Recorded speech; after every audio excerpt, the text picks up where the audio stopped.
ગોંડલની અંદર કોઈ દીકરી દેતું નથી. આ હદ સુધીના નિવેદન મીડિયાના માધ્યમથી આ બધા મિત્રોએ પહેલાં બેને જીગીસા બેને આપેલા છે કે ગોંડલની અંદર કોઈ દીકરી દેતું નથી. આ બધું ષડયંત્ર હું એમ માનું છું કોંગ્રેસ પ્રેરિત હતું. આ રેલી દરમિયાન મને જાણવા મળ્યું કે ગોંડલમાં કોઈ દિનેશભાઈ પાથર છે, એને અમારા બેનર જે લાગેલા હતા એ બેનરને તોડવાની કોશિશ કરી. અમુક બેનરો એને તોડ્યા. આનાથી જનાક્રોશ વધ્યો અને ગોંડલની સ્વયંભૂ જનતા બહાર નીકળીને ગોંડલને બદનામ કરવાવાળા જે લોકો બહારથી આવેલા હતા એને જાકારો આપવા માટે તમામ જનતા, તમામ સમાજ, ખાસ કરીને લેવા પટેલ સમાજ મોખરે રહ્યો છે કે અમારા ગામની અંદર શાંતિ છે, અમારી શાંતિ હણવા માટે કોઈ પ્રયત્ન કરે નહીં. ગણેશભાઈનું નામ એક ચેનલોમાં એ રીતે હાલ્યું છે કે ગણેશભાઈ એટલે ગુંડાગીરી, ગણેશભાઈ એટલે ગોંડલ. ભાઈ, ગણેશભાઈ ગોંડલ નામ સ્થાપિત મેં નથી કર્યું. એ ગોંડલની જનતા એને વાલથી ગણેશ ગોંડલ કહે છે અને ગોંડલ ગણેશ છે એ પોતાનો દીકરો ગોંડલની જનતા માને છે. આમાં મારે કંઈ કહેવાનું રહેતું નથી. જે રીતે ગોંડલની જનતાએ જવાબ આપી દીધો છે, આનાથી મોટો મારો અવાજ નથી. ગોંડલની જનતાનો અવાજ છે અમારા માટે સર્વોપરી છે. મોટી સંખ્યામાં છે. પાટીદારોને ઉશ્કેરવાથી અમને ફાયદો થશે, અમારું રાજકારણ અહીંથી બનશે. પણ આ પાટીદાર આંદોલન વખતે જે નાપાસ થયેલા છે, પાસ તરીકે નાપાસ જે થયેલા છે, એ લોકો ગોંડલનું વાતાવરણ બગાડી રહ્યા છે.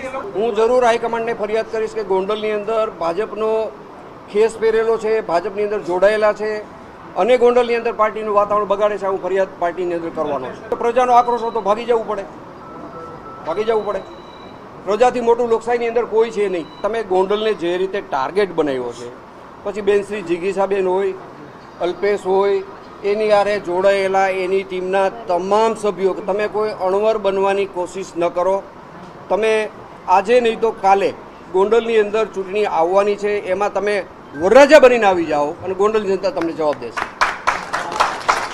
વિશેષ મારે એવું કહેવું છે કે વિધાનસભાની ચૂંટણીને હજી સીતાવીની સાલ બાકી છે, હજી ઘણો સમય બાકી છે.